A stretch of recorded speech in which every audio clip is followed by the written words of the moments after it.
Merry New Year! Happy New Year. In this country, we say Happy New Year. That's comedian Eddie Murphy's New Year's greeting in the movie Trading Places. It's one of a string of hits, and he may soon have another film to add to that list. Tracy Smith has our Sunday profile. How'd my life get so damn small? I came out here with some big plans, Jimmy. I was gonna do it all just like Sammy Davis Jr. In the new Netflix movie, Dolemite Is My Name, All my life, people been telling me no. Eddie Murphy is the late Rudy Ray Moore, Real hard to break in. I do whatever it takes to get in. a comedian whose life was going nowhere. Let's bring Dolemite to the screen. In desperation, Moore created Dolemite, Dolemite is my name! a swaggering, profanity-spewing character who became a sensation in a series of low-budget action films. Do you know karate? No, but I'm a fast learner. I can learn how to chop me a motherfucker. Action. Eddie says he doesn't look at reviews, but we did. Let me read you some of the things. Pure joy. Eddie Murphy brings down the house. It's a triumph. Eddie Murphy gives a killer comeback performance. Is it a comeback? I guess, you know, they like to say comeback. I don't know. Let's make it easier. Yes, it's my comeback. Yes, it's my big comeback. Every 10 years or so, I launch a big comeback. I've been doing that for the last 40 years. Every 10 years, I come back. Comeback or not, the movie has set off an avalanche of accolades and award nominations, including a Golden Globe. And Eddie Murphy, and Dolemite Is My Name. I'm Gumby, damn it! You don't talk to me that way! You might say it's another high point in a career with too many high points to count. Why, it's our old friend, Mr. Landlord. Eddie Murphy was only 19 when he joined the cast of Saturday Night Live in 1980. But we sing. Looking for nub in all the wrong places. Working for nub. Bringing new life and actually experience America as a white man. and a new sense of racial awareness Finally, I was ready. to a show that was then on the verge of cancellation.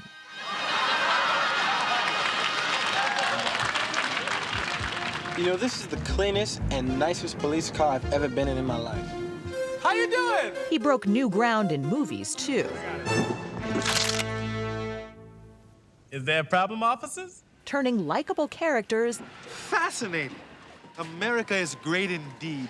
Imagine a country so free, one can throw glass on the streets.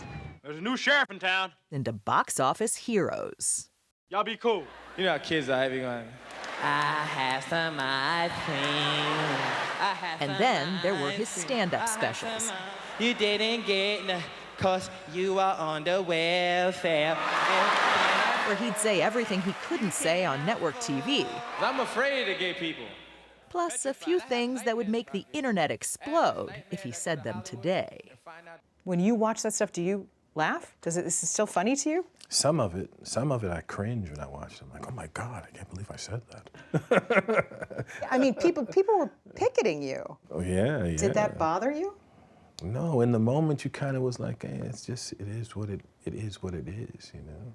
Does it bother you now? I've seen stuff that I go like, oh, yeah, you get a joke every now and then that's cringy. But that's not to say that I don't appreciate it. I still appreciate it. And I'm looking at it within the context of the times, you know. I'm going, okay, I'm a kid saying that. No regrets? None whatsoever, nah. Hi, I'm Eddie Murphy. And he has no regrets about the 1988 Oscars, when, years ahead of his peers, he called out the Academy for its lack of diversity. I said, but I just feel that we have to be recognized as people. I just want you to know, I'm gonna give this award, but black people will not ride the caboose of society and we will not bring up the rear anymore. And I want you to recognize us. At the time, did you have people saying, ooh, Eddie, you shouldn't have done that? No, you know what's interesting? After I said that, it went the exact opposite way.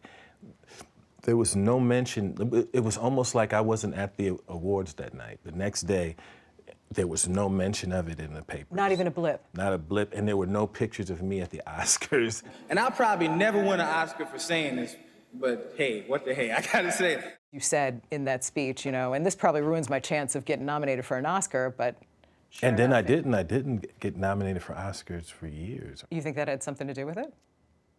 I don't know. What do you think? You can fake your way to the top. He did eventually get a nomination for the 2006 movie Dreamgirls. And he might be in line for another Oscar nod soon. But Eddie Murphy says his staying power is about more than just talent. How was that? I've always been really comfortable in my skin. It's because I've always been grounded spiritually, you know, and I believe in God and I believe in prayer. Do you pray every day? Yeah, I pray all the time, you know. I pray all the time, and you don't have to like get down on your knees and pray, you know. You can pray wherever. You know what I found? A lot of people in show business that get really successful at an early age, a lot of them go through a lot of stuff and have issues and drug problems and all these, are self-destructive. And I never had that because I was grounded spiritually. Lord have mercy. I'm killing her. I'm killing her. Murphy says what also grounds him is family. He has 10 children ages 1 to 30, and he had no problem taking me to school. Look at this score here. Yeah. 25 to 13. Don't think that I was gonna take it easy on your ass. At 58, Eddie still has a lot of game left in him. Beautiful day in the neighborhood. Earlier this month, he made his triumphant return to SNL. I am still your neighbor.